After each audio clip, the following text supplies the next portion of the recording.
Collector వద్ద ఉద్రిక్త పరిస్థితి నెలకొంది. పయ్యావుల సాంబరాజు అనే యువకుడు కలెక్టర్ భవనం ఎక్కి హల్చల్ సృష్టించాడు. తమ కుటుంబానికి చెందిన భూమిని ఇతరులు అక్రమంగా పట్టా చేశారని ఆరోపిస్తూ అతను ఆత్మహత్యాయత్నానికి పాల్పడ్డాడు. తమ సమస్యను పరిష్కరించేందుకు ఏళ్ల తరబడి ప్రభుత్వం కార్యాలయం చుట్టూ తిరుగుతున్నప్పటికీ అధికారులు పట్టించుకోవడం లేదని సాంబరాజు ఆవేదన వ్యక్తం చేశాడు. న్యాయం కోరుతూ పోరాటం చేస్తున్న తనను కొందరు బెదిరింపులకు గురి చేస్తున్నారని కూడా ఆరోపిస్తున్నాడు. ఈ ఘటనలో భాగంగా ధర్మసాగర్ ఎంఆర్ఓ సదానందం, సిఐ శ్రీధర్ రావును వెంటనే సస్పెండ్ చేయాలని అతను డిమాండ్ చేశాడు. సమాచారం అందుకున్న పోలీసులు వెంటనే అక్కడికక్కడికి చేరుకొని ఆందోళన చేస్తున్న యువకుడిని అదుపులోకి తీసుకున్నారు. ఘటనతో కలెక్టరేట్ వద్ద కొంతసేపు ఉద్రిక్త వాతావరణం నెలకొంది. అధికారులు ఈ విషయంపై విచారణ చేస్తున్నారని సమాచారం.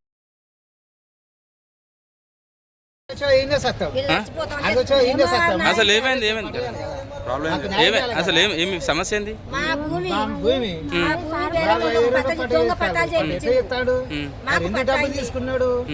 ఎన్నేళ్ళ నుంచి ఉన్నాయి మీకు ఆ భూమి?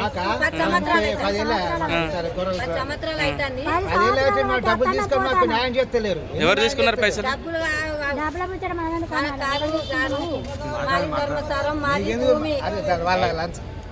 చెప్పు చెప్పమ్మా. ధర్మసారం ఏమోవారు మాకు పట్ట చేసిండు, మాది పట్ట చేసిండు, మళ్ళీ వేరే వాళ్ళకి పట్ట చేసిండు, దొంగబాలు చేసిండు. సాంబరాజు మా ధర్మసాగర్ రామోజీవారిలో 1146/7 7 ఎకరాల 11 గుంటల భూమి మొత్తం. అందులోకి వెళ్ళి మా తాత 4 ఎకరాల 10 గుంటల భూమి ఉన్నాడు. ఇంకా 3 ఎకరాల ఒక గుంట అప్పాల గట్టయ్య, అప్పాల సాయిలు, అప్పాల కుమరయ్య వాళ్ళు ఉన్నారు. ఆ భూమి 3 ఎకరాల ఒక గుంట వాళ్ళ చెరువులో ముంపులో పోయింది. 2000 సంవత్సరంలో ఇరిగేషన్ డిపార్ట్మెంట్ వాళ్ళు ముంపులో 2 ఎకరాల 28 గుంటలు భూమి పోయింది. ఆ భూమి మొత్తం వాళ్ళకు ఉండాల్సింది 2 గుంటలు 3 గుంటలు, అంతకు మించి లేదు. మీద ఉన్న భూమి మాది. అయితే వాళ్ళు ఏం చేయాలంటే ఇప్పుడు ఉన్న తహసీల్దార్ని పట్టుకొని 2 ఎకరాల 35 గుంటల భూమిలోకి వెళ్ళి 1 గుంటలు పట్టా చేయించుకున్నారు పైన భూమిని. ఆ పైన భూమి పట్టా చేయించుకుంటే వాళ్ళు వచ్చి మా దాంట్లో మీ దాంట్లో భూమి ఉన్నదని మా దాంట్లో కండిల్ నాటి సార్ అని సీఏ కంప్లైంట్ చేసాం. సీఏ కంప్లైంట్ చేసి సీఏ కూడా పట్టించుకోలేదు, మమ్మల్ని తిట్టిండు. మీకు భూమి లేదు, ఏం లేదు, మీరు ఏమైనా చేసుకోరు, నాకు వాళ్ళు ఉన్నారు వీళ్ళు ఉన్నారు, వాళ్ళు ఏం చేయలేదు మీరు అని సీఏ మమ్మల్ని తిట్టిండు. సీఏకి తిట్టిన సార్ ఎంఆర్ఓ సార్ దగ్గర పోయారు. ఎంఆర్ఓ సార్ దగ్గర పోతే ఎంఆర్ఓ సార్ సీఏకి ఫోన్ చేసిండు. ఫోన్ చేసి వీళ్ళకి సర్వే చేసి వాళ్ళకు గెట్లు పెడతా అన్నాడు. గెట్లు పెడతాను సర్వే చేసి 3 నెలలు అవుతుంది. 3 నెలల నుంచి ఇంతవరకు ఎలాంటి రిపోర్ట్ ఇవ్వలేదు, ఎలాంటి కాయిదాలు ఇవ్వలేదు. ఎందుకు 3 నెలల నుంచి మమ్మల్ని ఎందుకు ఇప్పుకుంటారు ఇట్లా అంటే మధ్యలో ఇంకో 2 సార్లు సర్వేకి వచ్చింది. ఒక లాస్ట్ టైం ఫిబ్రవరి 7వ తారీఖు ఇరిగేషన్ డిపార్ట్మెంట్ నుంచి ఏఈ గుత వచ్చింది. ఆ చెర్లపైన పోయిన కాగితాన్ని ఏఈ పట్టుకొని వచ్చిండు.